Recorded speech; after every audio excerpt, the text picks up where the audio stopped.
Welcome back to another Touring Teacher lesson video. Today we are looking at modal verbs, or as some of you might call them, auxiliary verbs. Now before we get started, make sure you click that subscribe button so you can see all the lesson videos for your learning needs, whether you're at school or at home. Let's get rolling. But first of all, we must look at what exactly is a modal verb. Well, a modal verb is a verb, which is a doing word, that shows how likely something is to happen, how able you are to do something, or when using permission. They are words that are like this: can, could, may, might, will, would, shall, should, and must. And there are others that we can use as well. So why don't we look at how they look in some sentences? Okay. I'm about to show you some sentences, and within those sentences I have only changed the modal verb. But by changing the modal verb, it actually can change the whole meaning of the sentence. So I want you to listen and have a think about which one of these sentences you would rather have said to you. Okay, within these sentences I've only changed the modal verb. While I read them, see if you can spot which word is the modal verb in each sentence. So, number 1, you can do your homework. Number 2, you may do your homework. Number 3, you will do your homework. Number 4, you shall do your homework.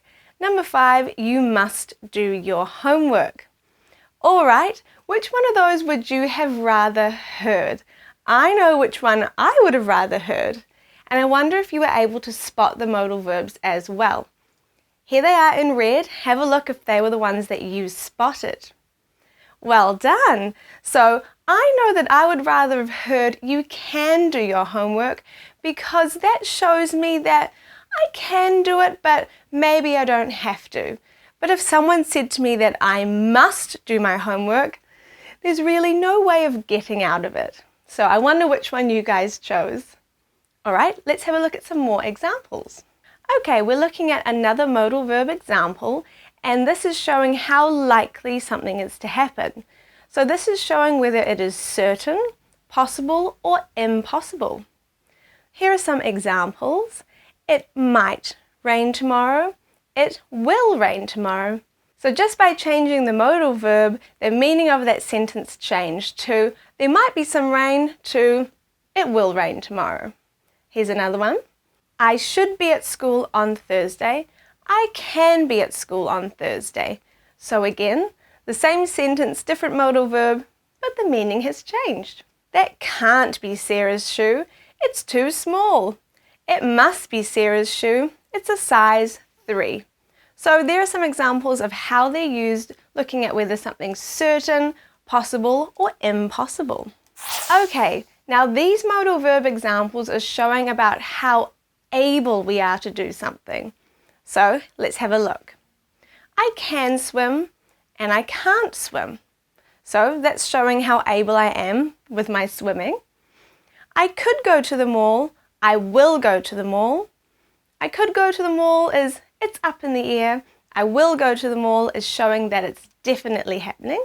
I mustn't leave and I should leave. So those are kind of the opposites on I mustn't leave, I have to stay here, and I should leave means I should be going. Alright, now these modal verbs are looking at permission. So whether you're asking someone something or asking for something. Here are the examples. Can I go to the shops? May I have a cup of tea? Will I have time to wash my hands?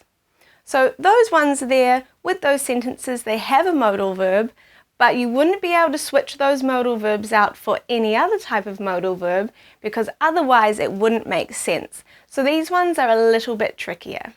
Alright, here's a mini activity, kind of a modal verb quiz for you.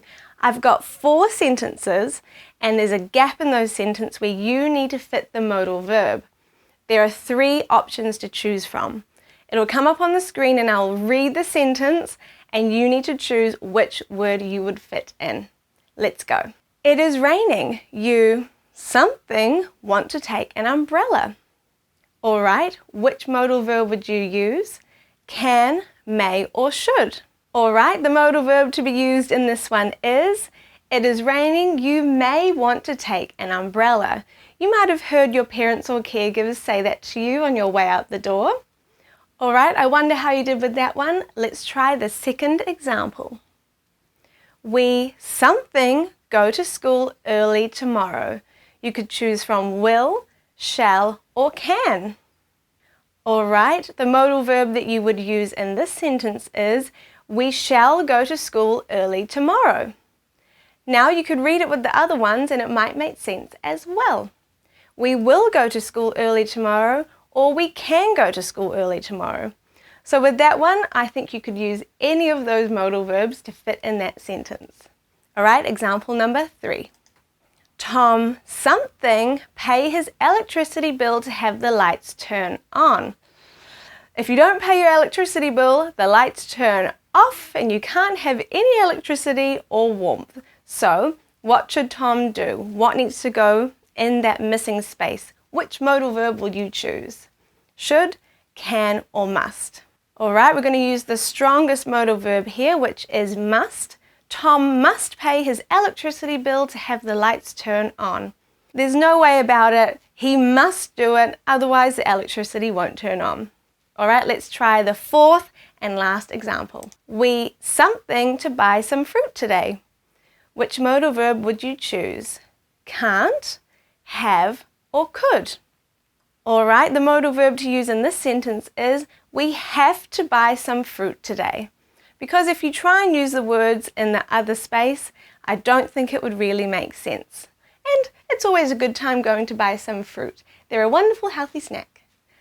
Alright, so on the screen will pop up 3 different photos.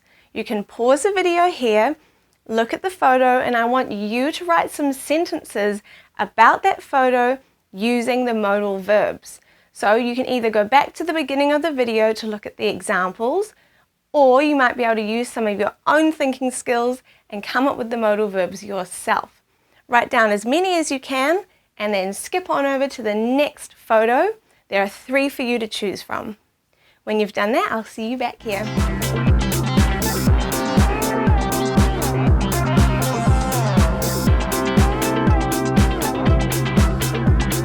Okay, perfect. So by now you should have written some sentences with modal verbs about some bees on a flower, some dolphins, and some supermarkets. So I really wish I could hear what your sentences are, but I'm sure they are great. But make sure that you share your sentences with someone in your family, and maybe you'll be able to teach them all about modal verbs. I wonder if they've heard about them before. Alright, we're about to finish up now, but make sure you click that subscribe button so you can see all the other learning videos on the Touring Teacher YouTube channel. I'm sure there's one specifically for you about a topic that you would love to learn about. And I'll see you very soon.